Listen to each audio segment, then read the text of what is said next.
Okay, so it is middle August. And as you know, 4th of July, we had one of the biggest tax law changes in recent years, in recent memory. The One Big Beautiful Bill, or better known as the Trump Tax Law Change 2. And I have some props here I wanted to talk about, opportunities that are there for what we're doing. The biggest change I want to make sure people understand is that it's enabled us to lower the third quarter tax payments for our clients that are due September 15th. So for small businesses and individuals who we work with predominantly, they're seeing an increased cash flow already because of these new tax law changes. And we're going to get into some of the specifics. Let me just highlight some of the individual provisions. The permanent tax relief has been put into place for the rates. So the brackets won't increase in 2026. There's no automatic tax hikes for working families. Thresholds will stay the same. There's an enhanced standard deduction, which is always a good thing. We'll get into more about the business stuff in a sec, but permanent child tax credit of $2,200. There's a refundable portion that continues to grow in 2025 and beyond. There's going to be more rigorous testing in terms of compliance, social security numbers, and things of that nature. So you want to make sure that you're working with someone. There are some reductions for seniors. That was sold off as the social security changes. But what I really wanted to dig into was, aside from these game-changing, ironically, the game-changing items for families, is the business deductions. In particular, standard deduction has been doubled. Again, we're holding on to that. We're going to have the SALT cap, which a lot of people are clamoring for. I have mixed emotions about that. I think it's just going to enable the local tax jurisdictions to jack up property taxes and individual income tax rates at the state and local level, because the viewpoint is, well, you're getting a federal deduction. But lo and behold, it's been done, and that's what people wanted. That's what folks wanted. So, what happens now with businesses? This is what I wanted to get into. Ironically, standing here with a new phone, foldable device. So there's been 100% restoration of accelerated depreciation. That's a big deal. So, for example, if you're buying vehicles, you're buying equipment, you're buying new technology that you're using in your business, we're back to 100% bonus depreciation, as opposed to 60% or 40% or whatever it was going to be as it phased out. And that's a big deal. It's really a big deal for our real estate investors. We're working with someone right now who's buying a pretty modest rental property. It's about a $300,000-$400,000 property. And we're able to do a cost segregation study on that. And we're probably going to end up with about a 25 or 30% of that value of that property being deducted all up front in the first year. So think about that. We're approaching a $70,000 or $80,000 deduction because we're doing a cost segregation study. That's a big deal in the first year, especially in able to offset that rent. And properly structured entities optimized, we're going to see the QBI deduction, qualified business income deduction. It's been enhanced. That's going to help a lot of our organizations. In particular, it's going to help manufacturers. There's R&D and manufacturer tax credits that are out there. So these items, and every business owner should be taking a look at these. We always tell all our business owners, you want to look at 5 things, because at the end of the day, 5 or 6 items that are what we call workhorse strategies are going to be able to save you taxes. What that does is, in saving you taxes, is it helps to improve your cash flow, right? And that's what this is all about. Imagine if you don't have to make a third quarter $100,000 tax payment. That tax payment is $75,000. Now, listen, you know about compliance. We always do things the right way. The IRS is going to have some enhanced compliance folks out there. So they want to make sure we're doing things correctly. So you want to make sure you have good accounting systems in place, and you want to make sure that you're capturing all your deductions, but also doing it properly. One of the biggest items in a very common deduction is the gold standard. Have a mileage log. A lot of folks are using technology. The most common one out there is Mile IQ. Folks use that, but you can still use your old-fashioned low-tech version, having an appointment book. But you always want to have corroborating evidence, right? So today, when I came over to the studio and I'm utilizing my new foldable device to have my presentation notes in front of me, and I'm talking with some of you in the studio, what I want to make sure is that I had my mileage log traveling from my office to the studio. I want to make sure that I have the correct device here. I want to make sure that I'm showing that I'm utilizing it correctly. So I have a use log, and I want to make sure I have the proper receipt. Not only do you have to show what you bought, you have to show what you paid for it.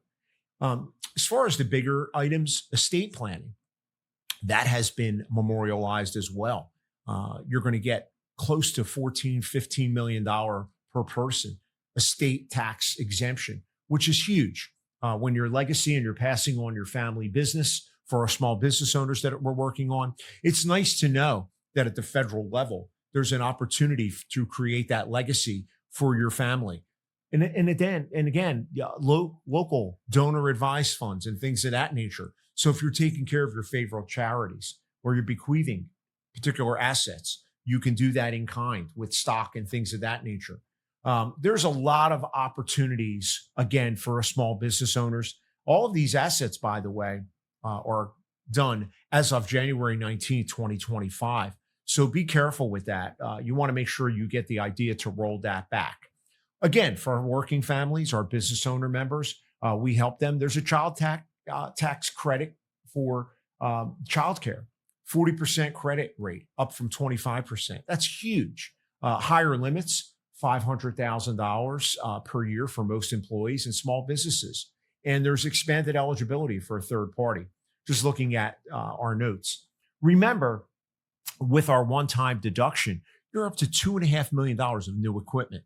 That includes vehicles, that includes contractor equipment, that includes technology, computers, new studios that we're sitting here. It includes other construction ideas and things of that nature for some of our legal companies that we do some work for. Imagine you're renovating offices and doing enhancements and moving cubicles around and creating back to work environments so you want to have your employees come back. Or we have someone who's building out a new store, new retail location. All of those deductions are happening up front because of the enhanced credits and the one-time bonus depreciation deductions of 100%. And these are going to adjust for inflation going forward. Just flip through some of these. We're also looking at contributions to medical HSA accounts. You want to take advantage of that. We help our small business owners, especially who are helping their employees with health insurance. We're helping them set up their health deduction plans. Again, we only do knowledge and expertise of helping and guiding our small business owners. We love to sit down with them. The only product we offer is our knowledge and expertise. We're not here to compete with our financial friends out there that are doing health insurance, financial planning, and the like. You want to take advantage of your health plans. Make sure that you're properly deducting them. Set up reimbursement plans for your employees. So that you're getting the correct deductions on your health reimbursement accounts, your HSAs and your FSAs. We still are in a lose it, move it or use it or lose it environment. You want to make sure you take advantage of that. $8,500 plus for families, working families. If the income is under $75,000 for individuals and $150,000 for working families. So we want to make sure, last but not least, we take care of our tech people, our innovative people. We've taken advantage of the expense relief, immediate relief from 25 through 29 of deductions for R&D. You want to make sure that we've qualified now. Software absolutely is considered R&D. There was some vague content there. They've enhanced those deductions. Now, we're still waiting for a lot of these regulations in this area to be codified, promulgated, to make sure we get the correct clarification. The ink's still wet, in other words. Remember, we're sitting here in August. We can go back to January. We could take advantage of some of these deductions, but we want to make sure that we get clarification for how the implementations are going to happen. Again, small business retroactive relief can go back to 2022. So we're looking at actually, in fact, modifying and amended some of the 22, 23, and 24 returns for those clients who may have deferred those expenses because they were utilizing the old R&D tax credit rules. Remember, tax credits are primarily on R&D, looking at payroll and how the enhanced technology is making for a better world, whether that happens to be in solar, technology, finance. Even if the product, even if your process is being used in-house, recipes and things of that nature, if we're using those processes in-house, we could certainly take advantage of them. So here's what you want to do. You want to set up a time. You want to jump on a call. You want to look at what we have to offer. We have some free guides out there. You can reach out to me through our website. Remember, Tony Bruce, CPA, more than just an accountant. You can come to our website, set up a call. We'll do a diagnostic. We'll look at the real data for your business, and we'll make sure that we can improve your cash flow. So again, a great opportunity. Look at our website. Look at this YouTube channel. Like and subscribe. Click that like button.